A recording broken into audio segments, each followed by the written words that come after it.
नमस्कार दोस्तों, स्वागत है आपका अपने YouTube चैनल ISPCS अकेडमी में।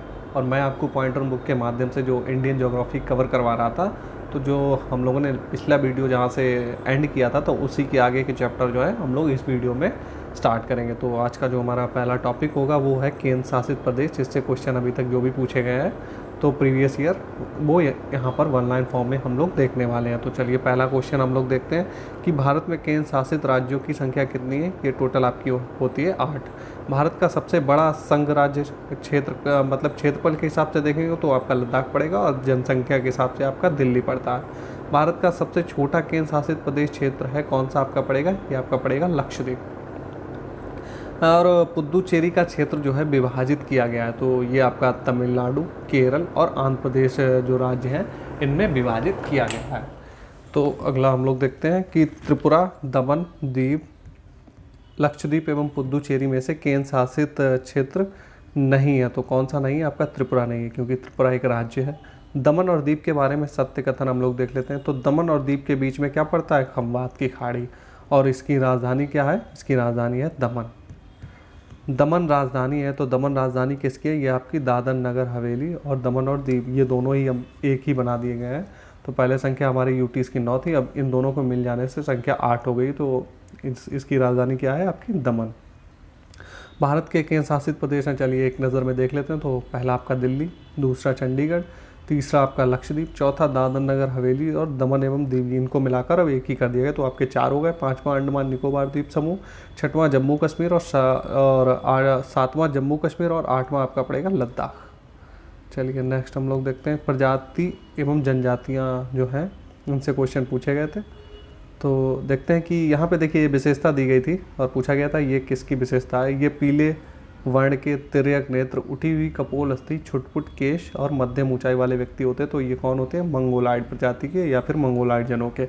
उत्तर पूर्वी भारत के पहाड़ी एवं जंगली क्षेत्रों में प्रजातीय समूह पाया जाता है। कौन सा पाया जाता है आपका, उत्तर पूर्वी यानी कि नॉर्थ ईस्ट में कौन सा पाया, मंगोलाइड जो है प्रजाति वहाँ पर पाई जाती है।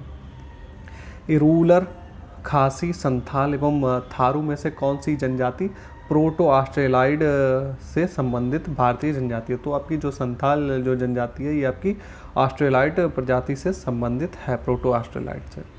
और द्रविडियन प्रजाति मुख्यतः संकेंद्रित है, तो ये आपकी पड़ती है दक्षिण भारत में, जो साउथ इंडिया है वहाँ पर आपको मिलेगी द्रविडियन प्रजाति। भारत के एकमात्र मानवाव कपि पाया जाता है कहाँ पर, असम का श्वेतवाव गिबन पाया जाता है।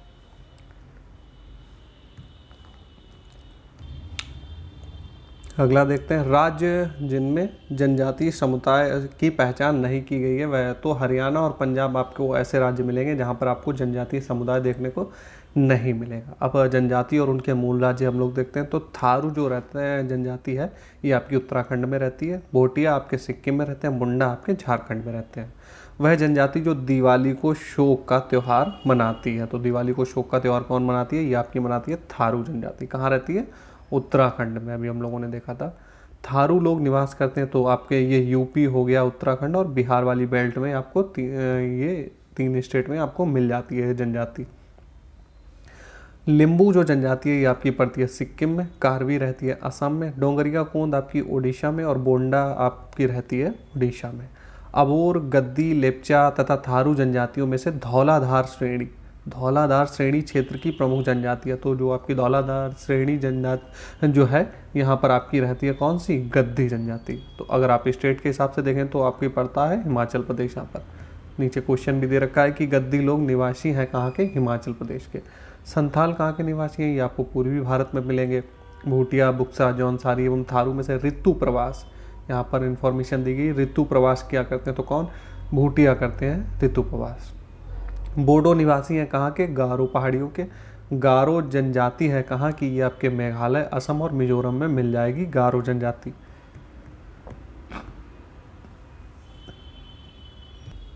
अगला हम लोग देखेंगे कि खासी गारो भाषा बोलने वाली जनसंख्या कहाँ पर पाई जाती है। तो आपकी मेघालय, असम और मिजोरम में पाई जाती है गारो एवं खासी। देखिए वहाँ पर पहाड़ियाँ हैं, गारो, खासी और जयंतिया, ये तो आपकी पड़ती है मेघालय में। तो इस तरीके से आप पकड़ सकते हैं नॉर्थ ईस्ट में ही ये भाषा बोली जाती होगी। चेंचू, लेप्चा, डफला, डाफर जनजातियों में से केरल में पाई जाती है। केरल में कौन सी पाई जाती है? देखिए आपकी जो चेंचू जनजाति है ये आपकी पाई जाती है केरल में। भारत की सबसे बड़ी जनजाति कौन सी है? बड़ी पूछ रहा है तो आपकी है ये भील जनजाति जो है सबसे बड़ी है भारत में। टोंडा एक जनजाति है, कौन सी? टोंडा। ये कहाँ आपको मिलेगी? ये आपको मिलेगी नीलगिरी की पहाड़ियों पर। नीलगिरी की पहाड़ियाँ कहाँ पर है? आपकी तमिलनाडु में। संथाल मुंडा भील थारू में से एक जनजाति जो सरहुल त्यौहार जो है, सरहुल त्यौहार कौन मनाता है इसमें से पूछा गया था। तो आपकी जो मुंडा जनजाति है, मुंडा जनजाति मनाती है सरहुल त्यौहार। उत्तराखंड की सबसे बड़ी जो है अनुसूचित जनजाति कौन सी है? आपकी पड़ती है थारू। मिजोरम में बस्ती संरूप मुख्यतः कटकों के साथ साथ रैखिक प्रतिरूप का है। तो क्योंकि घाटियाँ कटकों की अपेक्षा ठंडी है इसलिए वहाँ पर होता है ये चीज़ें। अब हम लोग जनजातियाँ और उनके प्रदेश देख लेते हैं। तो आपकी भोटिया जो है ये आपको उत्तराखंड और यूपी दोनों में मिलेंगी। खासी आपको मेघालय में मिलेगी। संथाल झारखंड में। टोडा आपकी तमिलनाडु में। बिहू असम में। ओणम केरल में त्यौहार मनाया जाता है। पोंगल त्यौहार आपका मनाया जाता है तमिलनाडु में। और बैसाखी मनाई जाती है आपकी पंजाब में। यहाँ पे राज्य और मुख्य भाषा गोवा की है आपकी कोंकणी, गोवा में बोली जाती है कोंकणी। मेघालय में खासी, सिक्किम में लेप्चा। आगे बढ़ते हैं हम लोग। आगे जो हमारा मैचिंग का क्वेश्चन है देखते हैं कि अंगामी आपकी रहती है नागालैंड में। आपातानी आपको मिलेगी अरुणाचल प्रदेश में। भोटिया आपके उत्तर प्रदेश और उत्तराखंड में मिल जाएंगे। और गोंड आपकी मध्य प्रदेश में मिलेगी। भील प्रजाति पाई जाती है, कौन सी? भील जाति पाई जाती है तो आपकी महाराष्ट्र, गुजरात, राजस्थान, छत्तीसगढ़, आंध्र प्रदेश और मध्य प्रदेश, इन सभी स्टेट्स में आपको मिल जाएगी भील जनजाति। बहुपतित्व मतलब कि बहुपतित्व की प्रथा मानी जाती है किन किन जनजातियों में? आपकी जौनसारी, टोडा, खस, कोटा, बोटा, तियान, इरावा एवं नायर जनजातियों में आपको बहुपतित्व प्रथा वहाँ पर देखने को मिल जाएगी। अब हम लोग जनजाति और उनके निवास स्थल देख लेते तो आपकी भील रहती है आपके राजस्थान एवं गुजरात में। संथाल आपको मिलेगी झारखंड में। राजी आपको मिल जाएगी उत्तराखंड में। आगे बढ़ते हैं हम लोग। एक और मैचिंग का क्वेश्चन है कि बिरहोर आपकी रहती है झारखंड में। भूटिया आपके सिक्किम में रहते हैं। टोडा आपको मिल जाएगी तमिलनाडु में। सेंटिनली जो आपके मिल जाते हैं ये आपके अंडमान एवं निकोबार द्वीप समूह में रहते हैं। सहरिया जनजाति के लोग जो, देखिए मैं ये करंट अफेयर का क्वेश्चन था लेकिन इससे कोई मतलब नहीं रहता है क्योंकि ये तो स्टैटिक का भी पोर्शन है। सहरिया जनजाति के लोग जो हाल में चर्चा में थे निवासी कहाँ के? तो सहरिया जनजाति कहाँ रहती है? आपकी राजस्थान में रहती है। आगे देखते हैं कि अंडी और ओपोर तीपी जो नाम से प्रचलित विवाह, ये विवाह पद्धति इसको बोल सकते हैं। अंडी और ओपोर तीपी ये एक विवाह की पद्धति है। ये कौन सी जनजाति में प्रचलित है? ये आपकी होज आदिवासी समूह से संबंधित है। तो जौनसारी आपकी रहती है उत्तराखंड में। भील आपकी मिलेगी मध्य प्रदेश में। भारत में जनजातियों के निर्धारण का आधार क्या है? तो किस आधार पर जनजातियों को जो है कैटेगराइज किया जाता है? तो उनको जो है सांस्कृतिक विशेषीकरण और विभिन्न आवास के जो है आधार पर निर्धारण किया जाता है उनका। अगला मैचिंग का क्वेश्चन है। पहाड़ी कोरवा आपके जशपुर में। बैगा आपको मिल जाएंगे मंडला में। मारिया आपको मिलेंगे पातालकोट छिंदवाड़ा में। और सहरिया आपकी मिल जाएगी ग्वालियर में। मोपला आपको केरल में मिल जाएंगे। मुरिया छत्तीसगढ़ में। टोडा आपको तमिलनाडु में। और मुंडा आपको झारखंड में मिल जाएंगे। आगे बढ़ते हैं हम लोग। इस क्वेश्चन में कह रहा है कि भारत के चांगपा जो समुदाय है, चांगपा समुदाय के बारे में यहाँ पर इंफॉर्मेशन दी गई थी। तो वे जो हैं चांगपा क्या होते हैं कि लद्दाख में रहते हैं। कहाँ पर रहते हैं? लद्दाख में रहते हैं। वे अच्छे किस्म का ऊन देने वाले पश्मीना बकरियों को पालते हैं। तो आप देख लीजिएगा पश्मीना बकरे और बकरियाँ आपको लद्दाख में जो है पाले जाते हैं। तो और ये चांगपा समुदाय भी कहाँ पे रहता है? लद्दाख में। और उन्हें अनुसूचित जनजातियों की श्रेणी में रखा जाता है, यानी कि एसटी में रखा जाता है। बुक्सा आपके पौड़ी गढ़वाल में मिल जाएंगे। कोल आपके जबलपुर में। मुंडा आपके छोटा नागपुर में। और कोरबा आपको छत्तीसगढ़ में मिल जाएंगे। आगे राज्यों और जनजातियों की मैचिंग का क्वेश्चन फिर से देखते हैं कि असम में रहती है मीरी। नागालैंड में आपको मिलेंगे कोन्यक।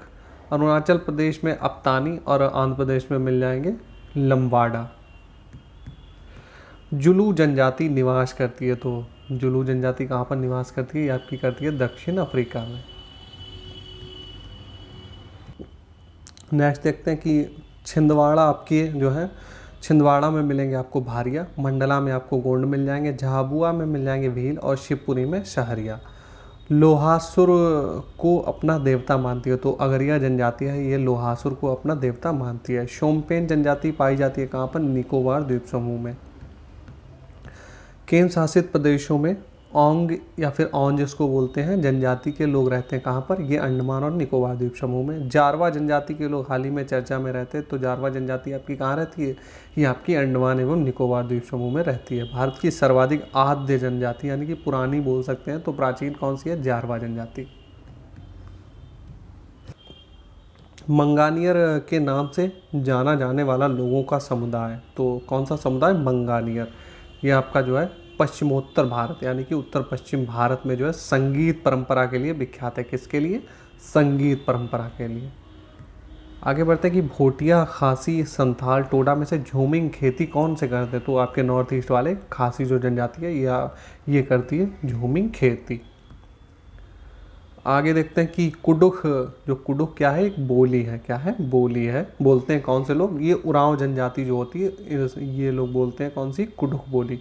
महाराष्ट्र, केरल, त्रिपुरा एवं छत्तीसगढ़ राज्यों में से किस राज्य में हलाम, नोटिया जनजाति जो है मुख्य रूप से पाए जाते हैं? तो ये आपके पाए जाते हैं हलाम वगैरह त्रिपुरा में।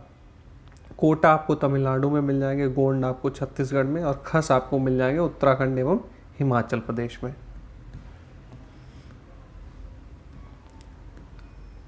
बिल्मा जो नृत्य है ये किस जनजाति का? कौन सा बिल्मा नृत्य? ये आपका किसके द्वारा किया जाता है? ये आपका बैगा जनजाति के द्वारा। इस यहाँ पे जो है रसोई घर को लाल बंगला कहे जाते हैं। जो किचन होती है उसको लाल बंगला कहते हैं। कौन? ये भुजिया जो जनजाति के लोग होते हैं इसको लाल बंगला बोलते हैं। यहाँ पर अगला देखते हैं कि इस जनजाति की आजीविका पारंपरिक रूप से बांस पर आधारित है। तो किस जनजाति की आजीविका बांस पर आधारित है? तो आपकी जो कमार जनजाति है इसकी आजीविका किस पर आधारित है? बांस पर। छत्तीसगढ़ की पिछड़ी जनजाति में सर्वाधिक संख्या है तो किसकी है? ये आपकी बैगा जनजाति की। तो बैगा जनजाति आपकी कहाँ मिलती है? छत्तीसगढ़ में। गोदना गोदाने वाली जो है, गोदना गोदाने वाली अनुसूचित जो जनजाति है वो कौन सी है? ये है आपकी ओझा। भरमौर जनजाति क्षेत्र से संबंधित प्रांत कौन सा है? ये आपका है हिमाचल प्रदेश। तो भरमौर जनजाति कहाँ पर मिलती है आपकी?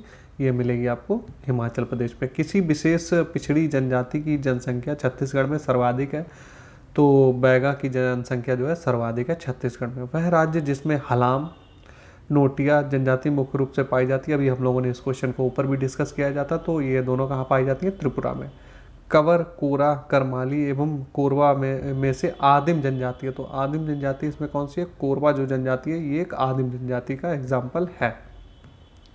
नेक्स्ट हम लोग देखते हैं कि हालचू, रेंगमा, ओंगे और शेम्पेन, इसको बोला जाता है शोम्पेन जनजाति में से भारत के अंडमान निकोबार द्वीप समूह की मूल निवासी नहीं है पूछ रहा था। तो इसमें जो है रेंगमा नहीं है, बाकी आपके हालचू, ओंजे, शोम्पेन जो आपकी जनजातियाँ ये आपकी अंडमान निकोबार में पाई जाती हैं।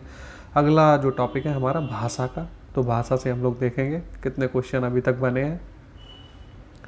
तो पहला क्वेश्चन बना है कि भारतीय उपमहाद्वीप में बोली जाने वाली भाषाओं में बोलने वालों की सर्वाधिक संख्या के आधार पर अगर हिंदी के बाद में देखा जाए तो किसका नंबर आएगा? तो आपका आएगा बांग्ला भाषा। भारत में सबसे ज़्यादा कौन सी बोली जाती है? हिंदी। सेकंड जो लार्जेस्ट बोली जाती है कौन सी? बांग्ला भाषा। आष्ट्रिक समूह की भाषा है, तो जो खासी जो भाषा है ये आष्ट्रिक समूह की भाषा है। भारत का सबसे बड़ा भाषाई समूह कौन सा? ये आपको पड़ता है इंडो आर्यन। यहाँ पे देखिए मैप दिया गया है और मैप से आपको जो है लोकेशन दी गई थी, तो पूछा गया था कि यहाँ पर कौन कौन सी भाषाएं बोली जाती हैं। ये आपका उत्तर भारत का जो मैप दिया हुआ है इसमें आपको जो है भरना था। तो ए वाला देख रहे हैं, ये वाला क्षेत्र जो है आपका यहाँ पर बोली जाती है ब्रज भाषा। बी में बोली जाएगी आपकी अवधी। सी में आपका बिहार वाला रीजन आ जाता है भोजपुरी, और यहाँ पर डी में भी बिहार वाला आ जाता है मैथिली। और ए और बी आपका यूपी का रीजन दर्शा रहे हैं और सी और डी कहीं ना कहीं बिहार का रीजन आपको दर्शा रहे हैं। चलिए आगे बढ़ते हैं कि वर्ष 2014 में प्राच्य भाषा का दर्जा दिया गया किसको? ओडिया भाषा को।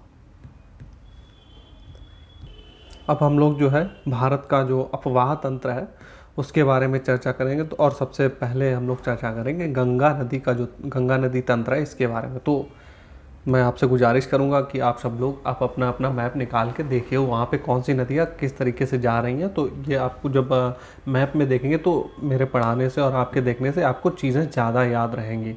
तो मैं चाहूँगा कि आप लोग, अगर मैप नहीं है तो वीडियो को पॉज करके सबसे पहले आप एटलस अपना उठाइए और उसको सामने रखिए, उसके बाद में इसको अपवाह तंत्र को देखिए तो आपको चीज़ें बेहतर तरीके से समझ में आएंगी। तो चलिए हम लोग पहला देखते हैं कि गंगा नदी उदाहरण है किसका, एक पूर्ववर्ती अपवाह का उदाहरण है। बांग्लादेश में जो गंगा नदी है इसको भारत में गंगा बोला जाता है, बांग्लादेश में इसको क्या बोला जाता है, बांग्लादेश में बोला जाता है इसको पद्मा। सुंदरवन डेल्टा का निर्माण करने वाली नदियाँ कौन सी हैं, तो ये आपकी गंगा और ब्रह्मपुत्र नदियाँ जो है ये सुंदरवन के डेल्टा का निर्माण करती है। हालांकि बांग्लादेश में जाने के बाद इन दोनों का नाम जो है चेंज हो जाता है, तो कभी कभी को ऑप्शन में आपको उनके चेंज जो नाम है उसके आधार पर आपको टिक करना होता है, उनकी भी चर्चा हम लोग आगे करेंगे। गंगा नदी बहुत ही प्रदूषित नदी है और इसका कारण यहाँ पे दिया गया कि जो नदी जितनी पवित्र होती उतनी ही उतनी ही अधिक प्रदूषित होगी। तो ऐसा कोई भी रीज़न नहीं है कि जितनी ज़्यादा पवित्र होगी उतनी ही अधिक प्रदूषित होगी। तो यहाँ पे ये आपका कारण तो गलत दे रखा है।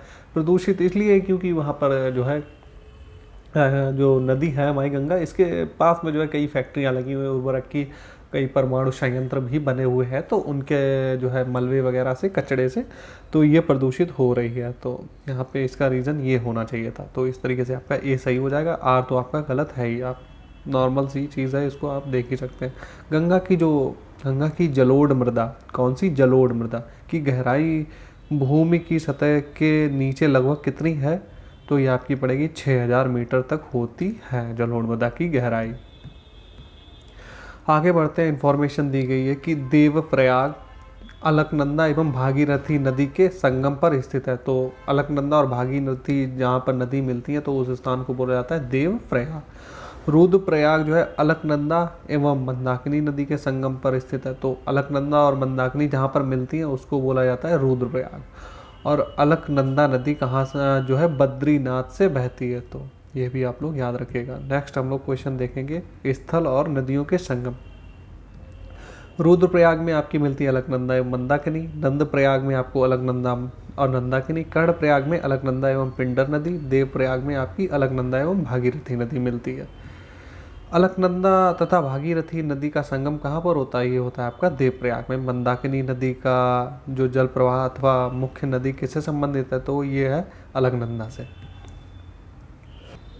अगला क्वेश्चन देखते हैं कि केदारनाथ से जो है रुद्रप्रयाग के मध्य बहती है, तो कौन सी नदी बहती है, आपकी बहती है मंदाकिनी। वह नदी का तट जिस पर बद्रीनाथ का प्रसिद्ध मंदिर स्थित है, तो अलकनंदा नदी पर स्थित है बद्रीनाथ का प्रसिद्ध मंदिर। भारत की सबसे बड़ी वाह नदी कौन सी है, तो आपकी होती है गंगा नदी।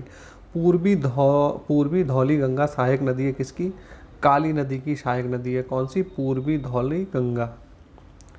अगला क्वेश्चन देखते हैं कि केदारनाथ से रुद्रप्रयाग के मध्य प्रवाहित होने वाली नदी कौन सी है, आपकी है मंदाकिनी।